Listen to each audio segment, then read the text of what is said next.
पुण्यात्माओं, कोई कहता है गुरु की आवश्यकता ही नहीं, स्वाध्याय कर ले। कोई कहता है कोई एक गुरु बना लेना चाहिए, गुरु के बिन मोक्ष नहीं। अरे भले आदमियों, फिर क्या उदाहरण देते हैं कि नारद ने झीमर गुरु बनाया था। झीमर जो मछियारा था, मछली पकड़ा करता, और उस कालू झीमर ने उसका उद्धार कर दिया। तो यहां आकर डट गए कि कोई किसी ने गुरु बना ले, गुरु होना चाहिए। नहीं, ये भूल है इंसान के। गुरु पूरा हो और चेला भी आखिरी सांस तक मर्यादा में रहे, तब मोक्ष होता है। अब कालू झीमर कौन था, इसके इतिहास से परिचित नहीं है। जैसे पहले एक ब्राह्मण जाति में जन्मा हुआ व्यक्ति डाकू हो गया, और डाकू हो गया तो बहुत भयंकर डाकू हो गया, प्रसिद्ध हो गया। उस क्षेत्र में कोई नहीं जा, उस वन में जहाँ वो रहता था। कहते हैं एक बार सप्तऋषि उधर चले गए और उस डाकू ने कहा कि तुम रुक जाओ, रुको तुम। वो क्या करता था, पहले मारता था और पीछे लूटता था, और काट के उंगली कहते हैं अपने गले में टांग लेता था कि मैंने कितने आदमियों को मार लिया, गिनती करने के लिए। तो महर्षि नहीं रुके, सप्तऋषि नहीं रुके, चलते रहे।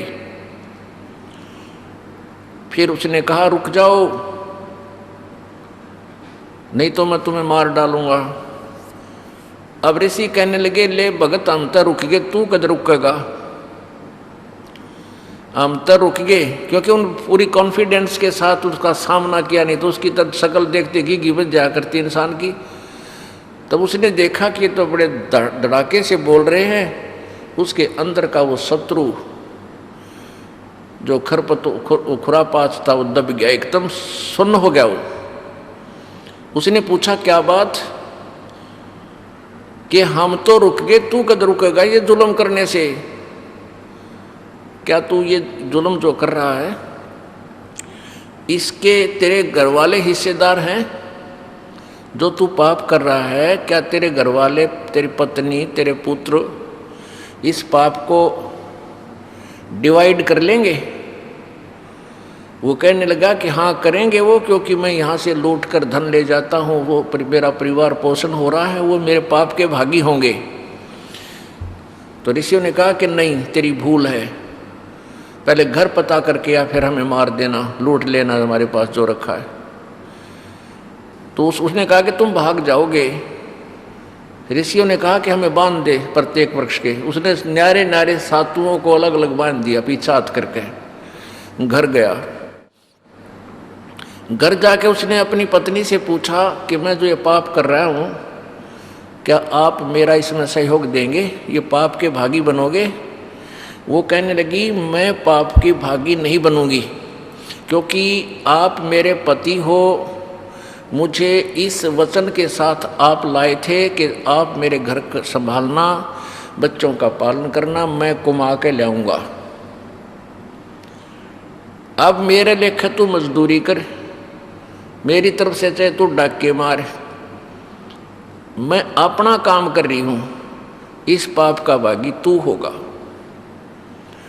फिर बच्चों से पूछा, बच्चे भी कोई 10 वर्ष का, कोई 12 वर्ष का, कोई 15 वर्ष का।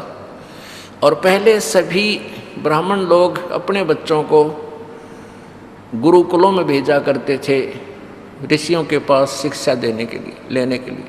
तो गुरु लोग तो शिक्षा अच्छी ही देते हैं।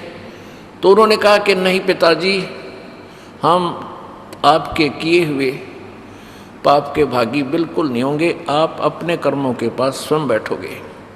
हम जब तक नाबालिग हैं तब तक हम आपका फर्ज हमें पालने का है, चाहे किसी तरह पालो। और जब हम बालिग हो जाएंगे, अपनी कमाई करने लग जाएंगे, तेरे अन्न को छुएंगे नहीं।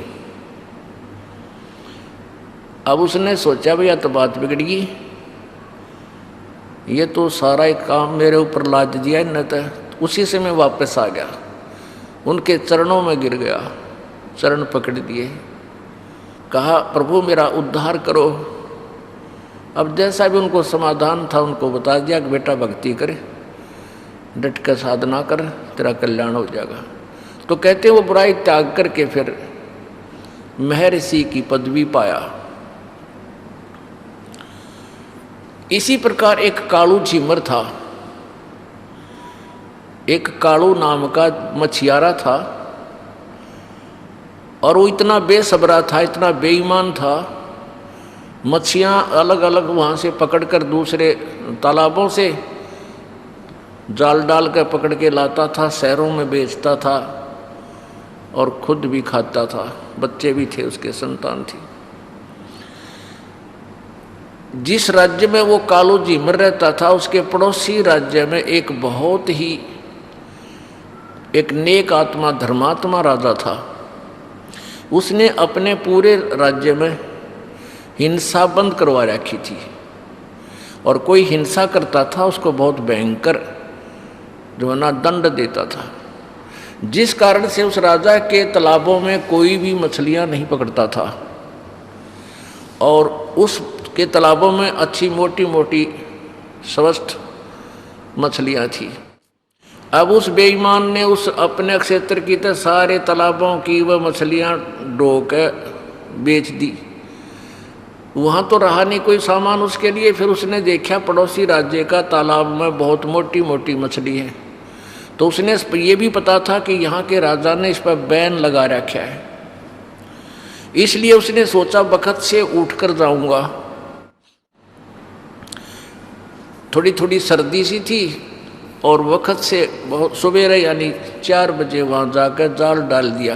थोड़ी थोड़ी गर्मी जैसे 4-5 बजे उसने जाल डाल दिया तो उसको कुछ ठंड सी महसूस हुई। उसने वहाँ से फूस फास तोड़ के और आग जलाई। आग जला के और शरीर को सेका, तापा, और उसने कैसी वेशभूषा थी उसकी, एक दाढ़ी बड़ी हुई, सिर पर ओले बोले बाल पड़े, बड़े बड़े बड़ी बड़ी दाढ़ी, शरीर पर एक लंगोट बांध रहा था पानी में प्रवेश करने के लिए। यही बांध कर घर से गया था वक्त से कि जल्दी आ जाऊंगा मछलियां पकड़ के। तो वो आग से सेक कर अपने शरीर को फिर थोड़ी सी देर में फिर मछलियां पकड़ने लगा। इतनी देर में क्या हुआ कि कुछ रोशनी सी हो गई, सूर्य उदय होने वाला ही था। उधर से क्या हुआ कि उसी नगरी का राजा जिसने वहां बैन लगा रखा था, वो राजा सुबह सुबह हाथी पर सवार होकर और सैकड़ों सैनिकों के साथ, अंगरक्षकों के साथ एकदम वहां प्रकट हो गया। यानी ऐसा मोड़ मुड़ता था रास्ते का, ऐसे एकदम उस तालाब के साथ मुड़ गया। तालाब वहां से ज़्यादा जो है ना 10 एकड़ की दूरी पर होगा।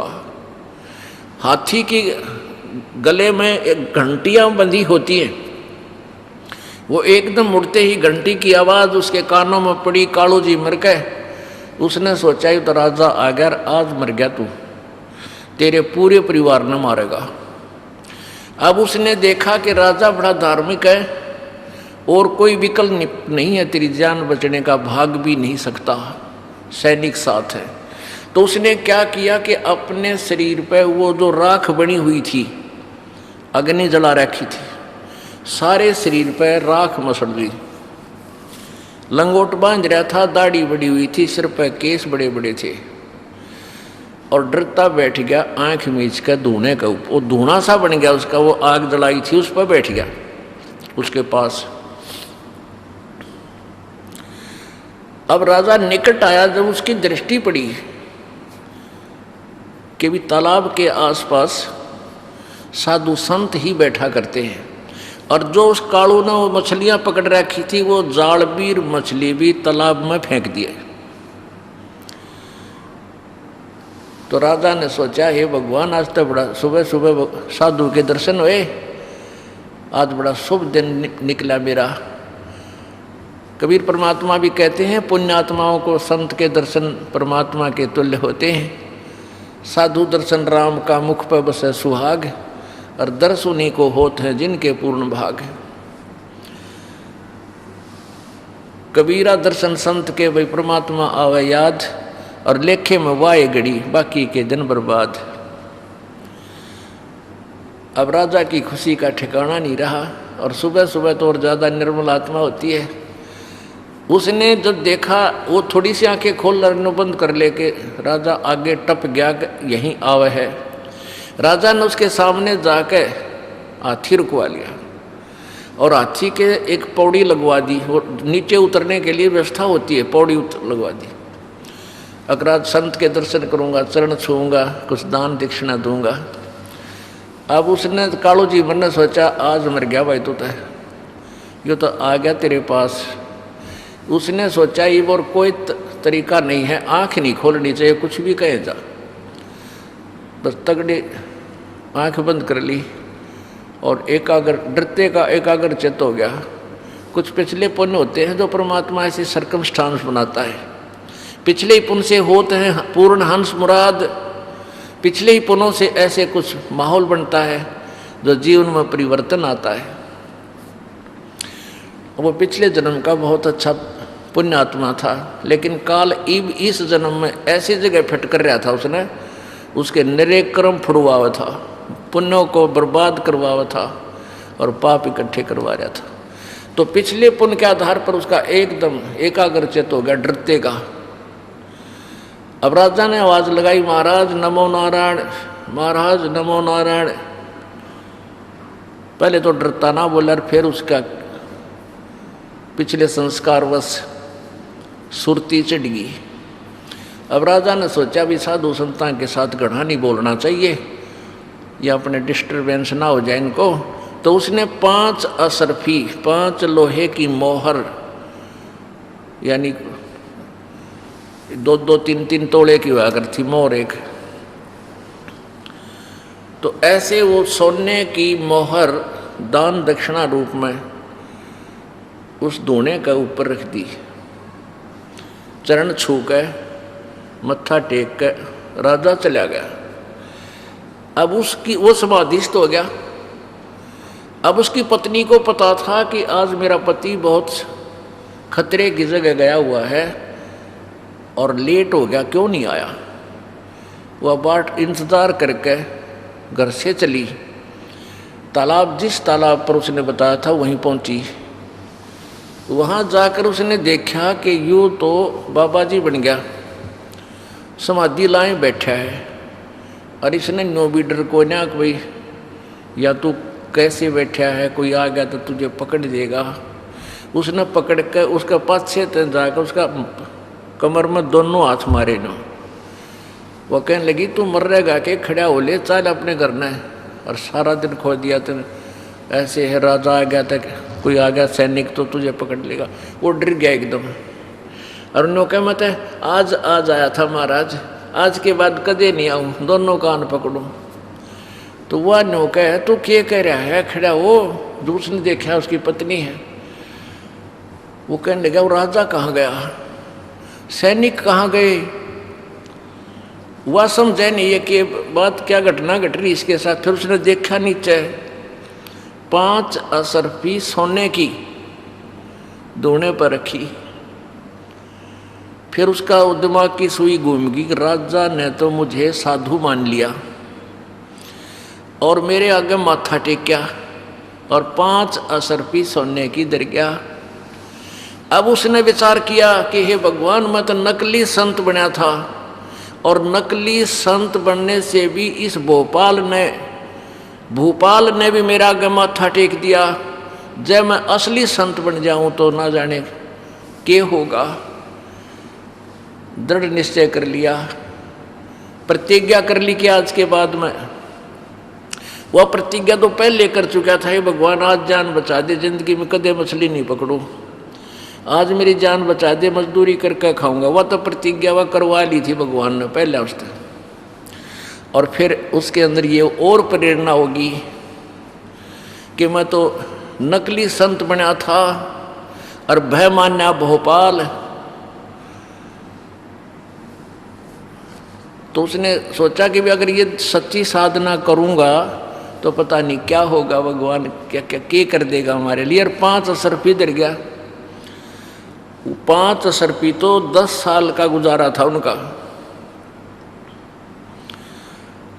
उस दिन के बाद उसने मछली पकड़ना बंद कर दिया और अपनी पत्नी से कहने लगा, ले जा भगवान, ये उतरा साजबाज, ये पैसे भी तू ले जा और आज के बाद मैं मछली नहीं पकड़ूंगा।